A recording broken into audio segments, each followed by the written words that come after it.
Good day, ladies and gents. I'm Professor T, and welcome to another edition of The Business Startup Journey. So, ladies and gents, I would like to start off a new series, and this series is going to be dealing with websites for small businesses. So today, our topic is 8 things every small business website needs. So the idea of these series is to discuss how we can build your business website, what to include in your business website, and to intentionally grow your online presence.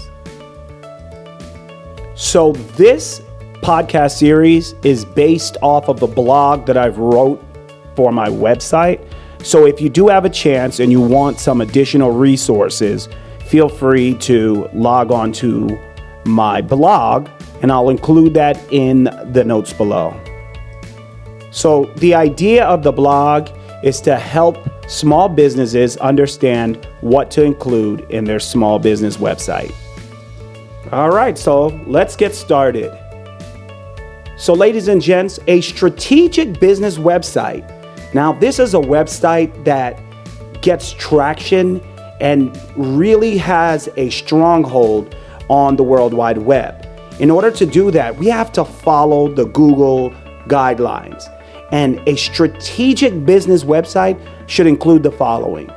It should include a homepage, a service page, an About Us page, a Contact Us page, 2 separate pages for policy and procedures and terms and conditions, and a partners and affiliates page, a blog page, a testimonial page, and a review page.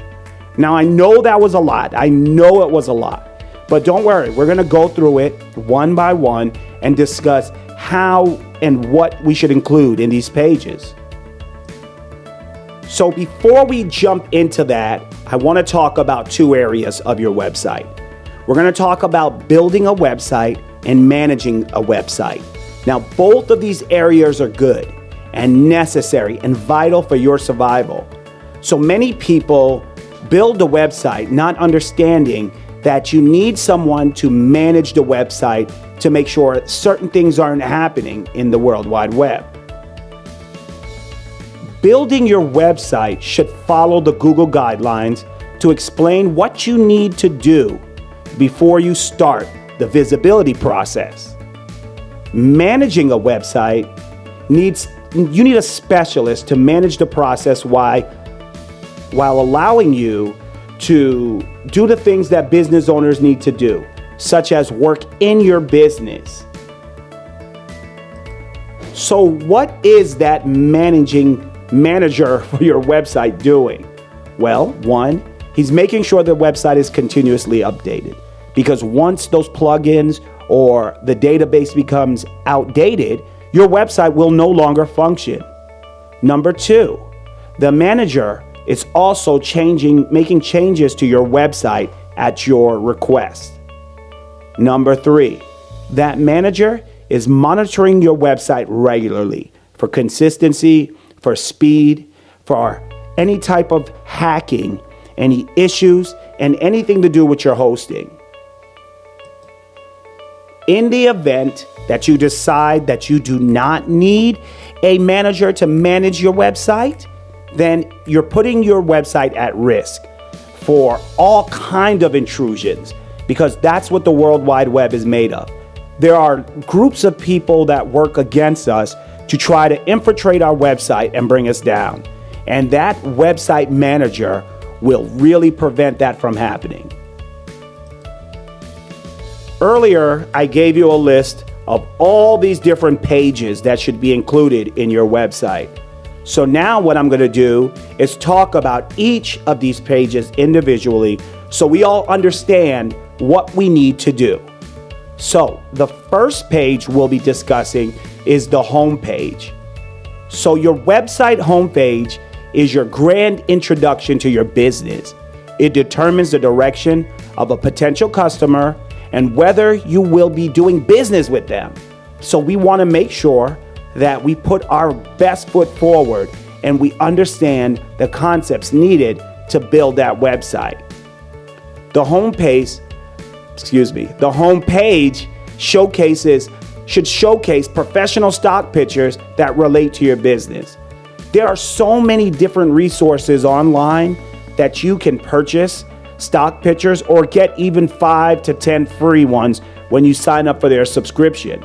But the idea is that's what's going to make you trend as a business.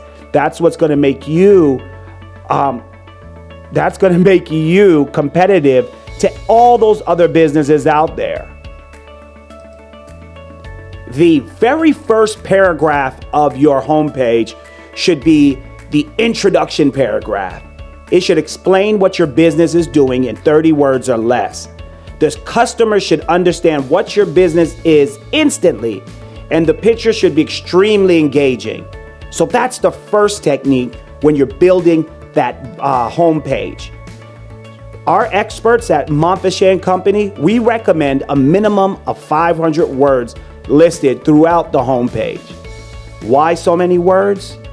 Because websites are based on content.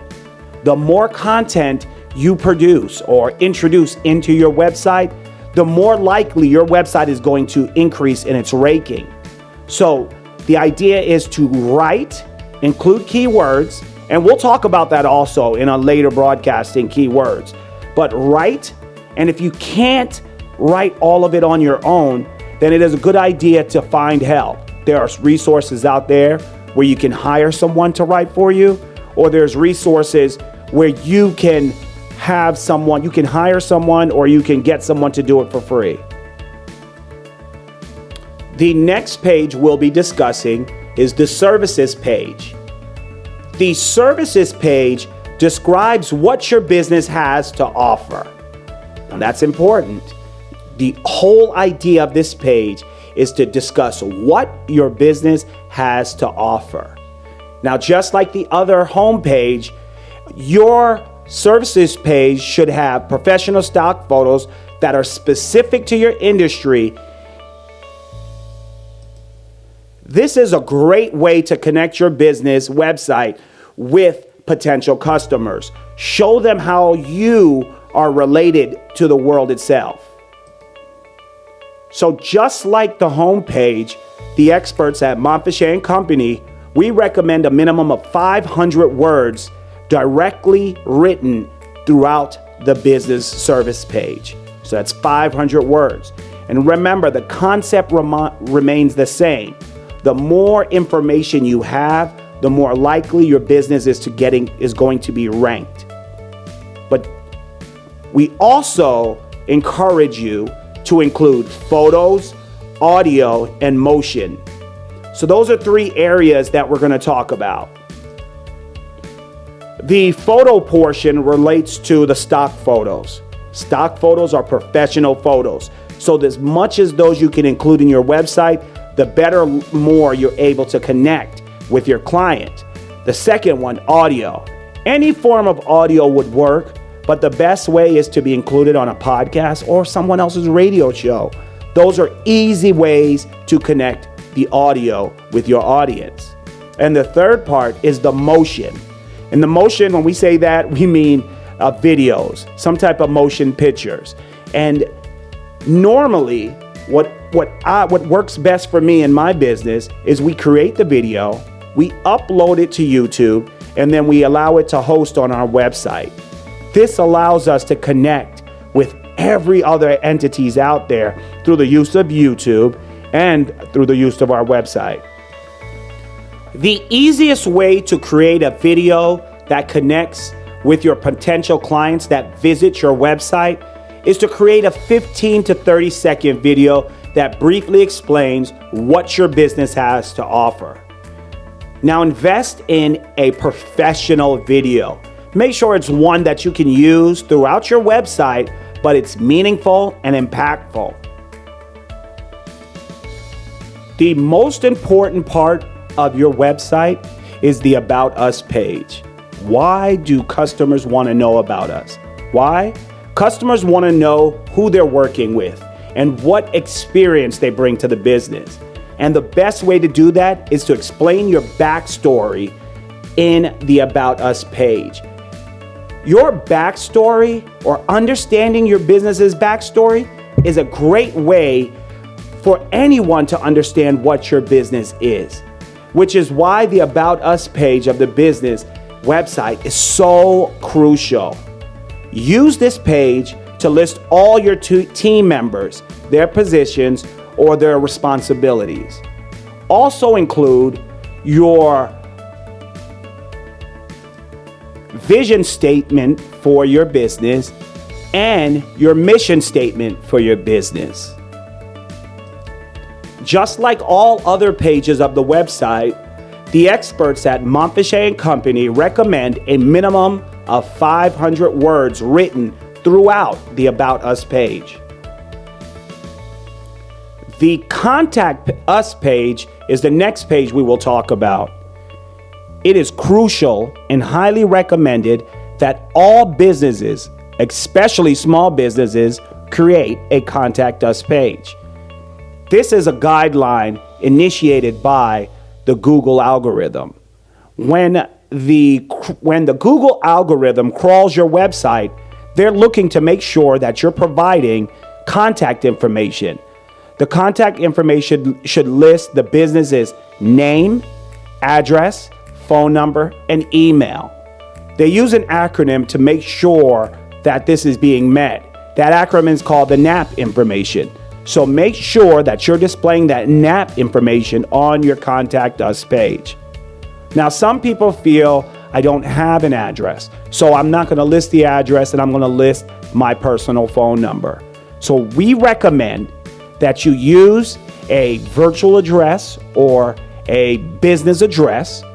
And we also recommend that you use a phone number, a business phone number.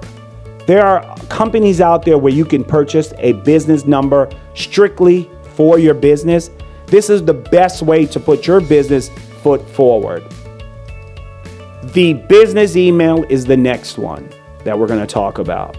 So many people use the free email for Google, but we recommend listing your email with your domain name.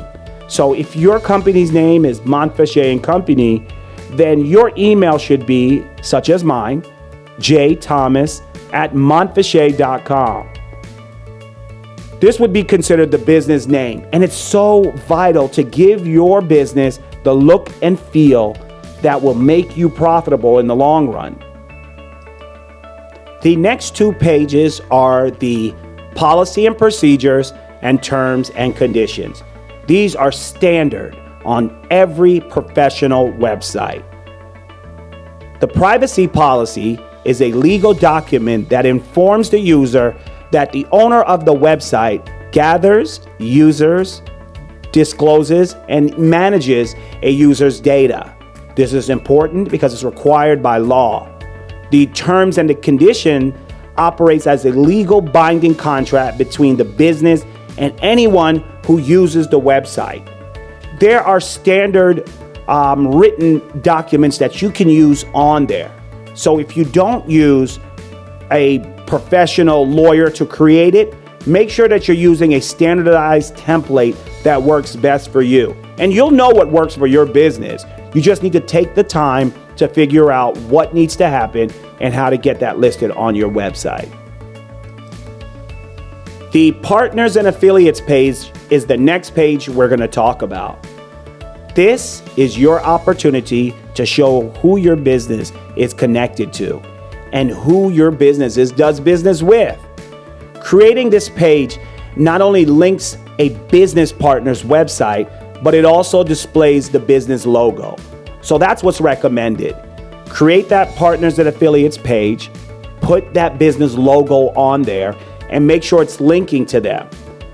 This is a strategy that helps your business appear in local search engines. The partners and affiliates page meets the search engine guidelines, helps rank the business, and develops connections in the communities. The most important page we'll be discussing now is the blog page or your business blog page. This strategy is crucial for search engine optimization and building an online presence. So the more you write about your business and become that specialist in that area, the more ranking your business will be able to obtain. So a blog should when you're writing your blog, you should be providing unique information that the reader can rely on. So that's unique information that the reader can rely on. Creating that blog page and creating blogs on a regular basis is extremely crucial. This will position your business as an industry leader. They are innovators, pioneers, and visionaries. This is who you are. They bring changes, providing a high quality of service and products to the market. Moreover, these methods can also generate customers for your business. And again, the experts at Montfichet & Company Atlanta, we recommend a minimum of 2,000 words written in your blog, written at least once a month. The best way to do that is going to be discussed in another podcast radio station. The testimonial and review page is a great way to also grow your business. So for me personally, what we did was we created a page that connects our Google reviews and Facebook reviews with the business. So our clients have the opportunity to go to the website, click on the page that's listed testimonials or reviews, find the link, and it'll take them directly to where they need to be to leave a review. This strategy allows us to connect potential customers with previous customers. Creating this page is your business website will allow customers to leave reviews on external platforms such as Facebook, Google My Business, and Yelp. If you decide to create a review page, this is the best way to increase your chances of obtaining feedback from your previous customers. Creating a business website is so crucial for the life of your business. This allows you to create a successful, effective strategy.